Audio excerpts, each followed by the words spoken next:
യൂട്യൂബിന് വിട. സൂര്യയിലെ എല്ലാ പരമ്പരകളും സംരക്ഷണത്തിന് ശേഷം തികച്ചും സൗജന്യമായി സൺ നെക്സ്റ്റ് ആപ്പ് ഡൗൺലോഡ് ചെയ്യൂ. കണ്ടാസ്വദിക്കാം നിങ്ങളുടെ പ്രിയ പരമ്പരകൾ. പിന്നെ സർ, ഒരു ചെറിയ അഭ്യർത്ഥനയുണ്ട്. വല്ലവരും പറയുന്നത് കേട്ട് ഇത്തരം കേസുകൾക്ക് ഇറങ്ങി പുറപ്പെടുന്നതിന് മുൻപ് പുതിയ നിയമ ഭേദഗതികള് ഒന്ന് മനസ്സിരുത്തി വായിക്കുന്നത് നന്നായിരിക്കും. അല്ലെങ്കിലേ ഇതുപോലെ എവിടെയെങ്കിലും ഒക്കെ പോയി ചമ്മി നിൽക്കേണ്ടി വരും. വണ്ടി കയറണം.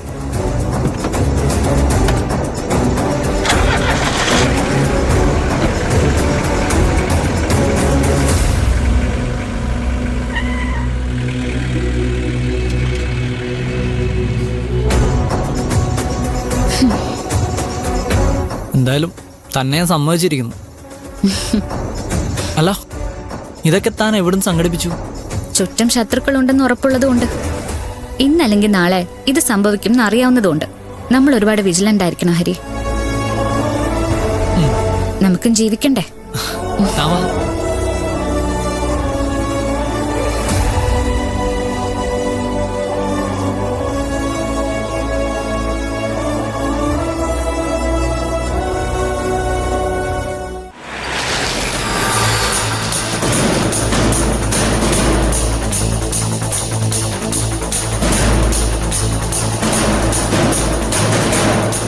എന്റെ ദൈവമേ, പോലീസ്!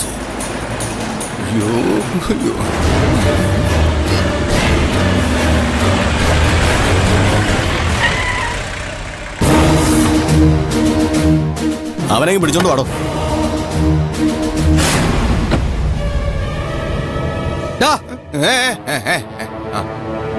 വന്ന് വണ്ടി കയറാ. എന്താ സാറേ വിശേഷം? അതറിഞ്ഞാലേ നീ വരത്തുള്ളൂടാ. അല്ല സാറേ, ഒരു നാട്ടു നടപ്പ് ചോദിച്ചതാ. നാട്ടു നടപ്പ്.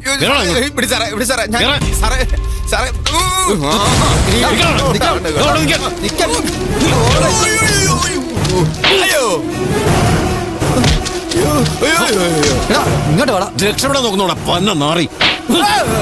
സാറേ കാര്യം പറഞ്ഞിട്ട് ഞാനൊരു തെറ്റും ചെയ്തിട്ടില്ല സാറേ. നീ ആ മാലമോഷണ കേസിലെ കള്ളൻ സൂണനല്ലേടാ? ഏത് മാല? ആരുടെ മാല? നിനക്ക് അറിയത്തില്ലല്ലേ? എടാ, മാണിക്യമംഗലത്തെ മാല മോഷ്ടിച്ച നീയല്ലേ?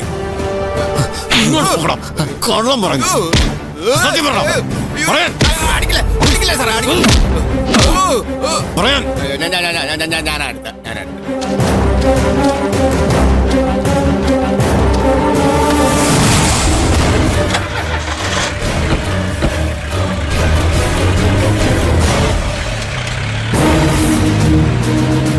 എന്റെ ദേവി, ഒരു സുഗുണനാണെന്റെ മർമ്മ തീർക്കൽ കയറ്റുമല്ലോ.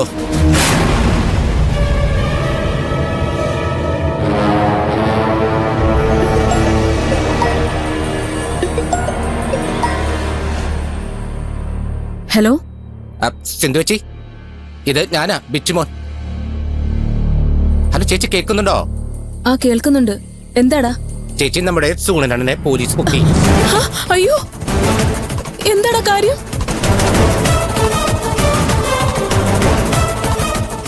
വേഗം എന്തെങ്കിലും ചെയ്തില്ലെങ്കിൽ അവരെന്റെ സുഗുണനെ പിച്ച് ചീന്തും.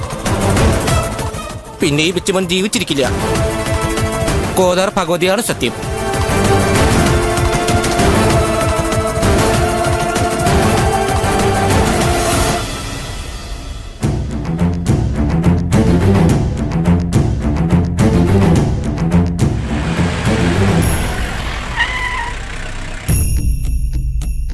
ഇങ്ങോട്ട് വാടാ. ഇവനെ ഞാൻ പൊക്കിയതറിഞ്ഞ് വന്നായിരിക്കുമല്ലേ? ഞാൻ അന്നേ പറഞ്ഞതല്ലേ ഇവൻ എവിടെ പോയി വിളിച്ചാലും ഞാൻ പൊക്കുന്നു. കേരള പോലീസിനോടോ ഇവന്റെ കളി. കൊണ്ടുപോവനെ. അയ്യോ സാറേ, സാറേ, ഞാൻ വന്നത് ഞങ്ങൾക്ക് കേസില്ല എന്ന് പറയാനാ.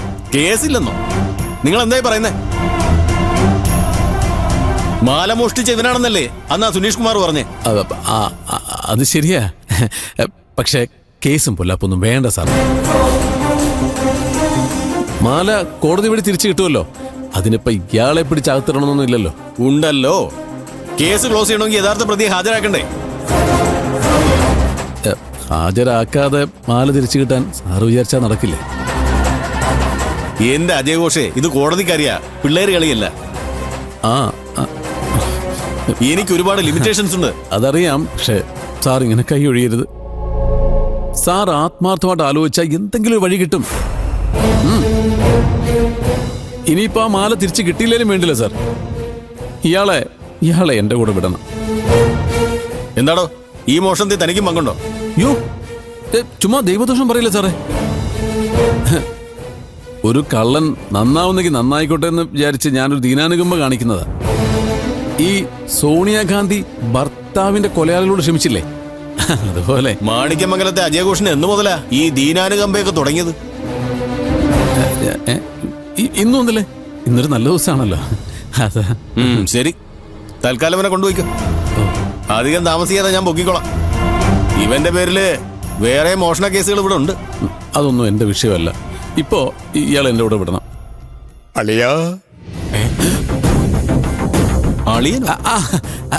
അളിയെന്നല്ല, അയ്യാന്ന് വിളിച്ചതാ. ഈ തമിഴ്നാട്ടിലൊക്കെ ബഹുമാനാർത്ഥം അയ്യാ, അതാ അയ്യ. എങ്കിൽ പിന്നെ ഞാൻ ഇയാളെ കൊണ്ടുപോട്ടെ സാറേ. പാടോ. എന്നാ പിന്നെ പോട്ടെ സാറേ. യാത്ര പറഞ്ഞു പോകാൻ എന്താണോ ഇത്? തന്റെ ഭാര്യ വിടോ? ഇറങ്ങി പോടോ. വാളിയാ വാളിയാ. അയ്യ തമിഴ്നാട് ബഹുമാനം. വാ വാ വന്നേ.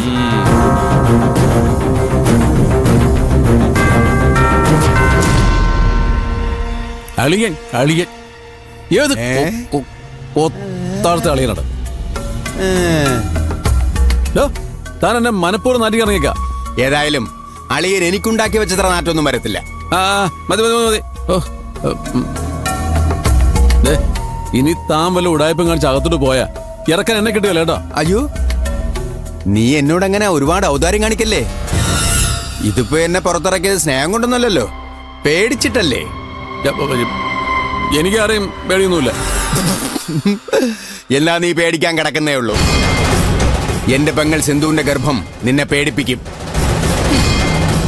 ഇതിപ്പോ എന്നെ പുറത്തിറക്കിയത് സ്നേഹം കൊണ്ടൊന്നുമല്ലല്ലോ, പേടിച്ചിട്ടല്ലേ. എനിക്കാരെയും പേടിയൊന്നുമില്ല. എന്നാ നീ പേടിക്കാൻ കിടക്കുന്നേ ഉള്ളൂ. എന്റെ പെങ്ങൾ സിന്ധുവിന്റെ ഗർഭം നിന്നെ പേടിപ്പിക്കും. നീ എന്താടാ വിചാരിച്ച് ആരും ഒന്നും അറിയില്ലെന്നോ? അവളുടെ ഭർത്താവ് വിനോദ് കുമാറെ ഏത് നിമിഷവും കുവൈറ്റിൽ നിന്നെത്തും. അവൻ എന്നെ പോലൊന്നുമല്ല, ഭയങ്കര ദേഷ്യക്കാരനാ. വെട്ടൊന്നും മുറി രണ്ട്. ഇനി അവനെയും ഞാൻ സൂചിപ്പിക്കണം. അതൊക്കെ നിന്റെ ഇഷ്ടം. പക്ഷേ എന്റെ പെങ്ങള് പ്രസവിക്കാൻ പോകുന്നതേ ഒരു സാധാരണ കുട്ടിയല്ല. പിന്നെ 1500 കോടിയുടെ അവകാശിയാ. ആ വിവരം അറിയുമ്പോ ചിലപ്പോ വിനോദ് കുമാർ നിന്നെ കൊല്ലാതെ വിട്ടേക്കും. അതൊക്കെ നിന്റെ ഭാഗ്യം പോലിരിക്കും. എന്തൊക്കെയാണോ ഈ പറയുന്നത്? എടാ, 1500 കോടിയിൽ 10 250 കോടി നീ എന്റെ പെങ്ങളുടെ പേരിൽ എഴുതി വെക്കടാ. അവൻ വന്ന് ചോദിക്കുമ്പോ അവക്ക് അഭിമാനത്തോടെ കാണിക്കാലോ. അവളുടെ ഗർഭത്തിന് ഉത്തരവാദി ആപ്പയോ ഉപ്പയൊന്നുമല്ല, ഒരു കോടീശ്വരനാണെന്ന്. ഇനി അതല്ല നിനക്ക് അവളെ വിശ്വാസം ഇല്ലെങ്കിൽ സ്വത്ത് ഗർഭത്തെ ശിശുവിന്റെ പേരിൽ എഴുതിക്കോ. അതാവുമ്പോ നിന്റെ സ്വന്തം കുഞ്ഞാണല്ലോ, ആര് കേട്ടാലും കുറ്റം പറയില്ല. എന്തിനാ നമ്മൾ മറ്റവരെ കേൾപ്പിക്കുന്നേ? കേൾപ്പിക്കണ്ടെങ്കിൽ വേണ്ട, അതൊക്കെ നിന്റെ ഇഷ്ടം. പക്ഷേ ഞാൻ പറഞ്ഞു നടന്നില്ലെങ്കിൽ ഈ ലോകം മുഴുവൻ കേൾക്കും. കേൾക്കാൻ പാടില്ലാത്ത മുഴുവൻ കഥകളും.